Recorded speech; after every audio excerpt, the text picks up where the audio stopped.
Hello viewers, আশা করি সবাই খুব ভালো আছেন। আবারও একটা নতুন ব্লগে আপনাদেরকে ওয়েলকাম জানাচ্ছি।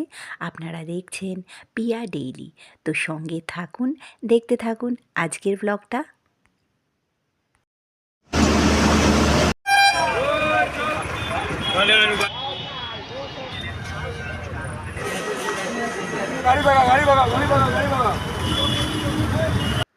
অটোতে বসে আছি, সময়টা এখন সন্ধেবেলা। আর এই যে দেখুন, চতুর্দিকটা কীরকম ধোয়া ধোয়া হয়ে যাচ্ছে। বিকেলের পর থেকেই দেখছি চতুর্দিকটা কুয়াশায় ঢেকে যাচ্ছে।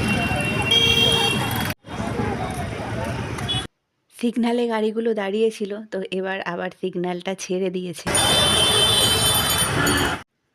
পরের দিন অনেক সকাল সকালেই উঠে রওনা দিয়েছি। আজকে যাব একটু মেদিনীপুরে। মেদিনীপুরে আমাদের একটা পৈতৃক বাড়ি রয়েছে। আসলে আমার বাবা দাদু সবাই চাকরি সূত্রে মেদিনীপুরেই থাকতো।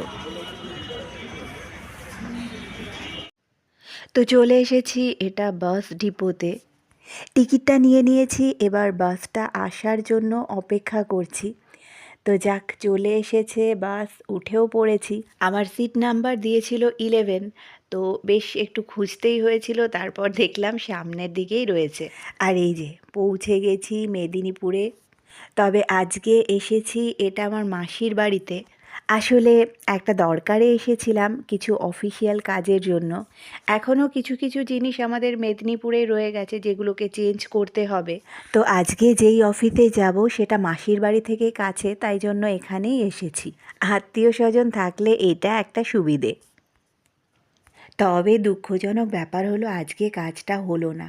সরকারি অফিসিয়াল কাজ, বুঝতেই পারছেন, আমাকে আরও একদিন আসতে হবে। আর এই যে উঠে পড়েছি বাসে বাড়ি ফেরত যাওয়ার জন্য। এ হলো আমার ভাই, মানে মাসির ছেলে আর ছেলের বউ।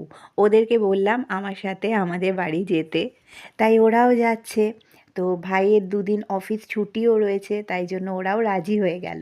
তো বাড়ি পৌঁছাতে পৌঁছাতে বেশ অনেকটাই রাত হয়ে গেছিলো। সন্ধেবেলা যেন জলের পাশে কুয়াশাটা আরও ভালো করে বোঝা যায়। তো যাই হোক, আরও 3-4 দিন পরে আবার আমি সেই মেদিনীপুরের উদ্দেশ্যেই দীঘার বাসে করে এসেছিলাম। মেচেদা বাস স্ট্যান্ডে নামলাম, এখান থেকে আরও একটা বাস নিয়ে যেতে হবে।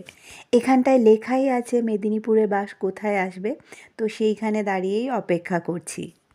তো এবার উঠে পড়েছি বাসে।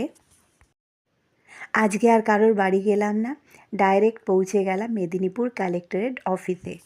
তো বন্ধুরা, আজকের ব্লগটা এই পর্যন্তই। আমার ব্লগগুলো কেমন লাগছে কমেন্ট সেকশানে কিন্তু অবশ্যই জানাতে হবে। ভালো লাগলে একটা লাইক আর শেয়ার চাই।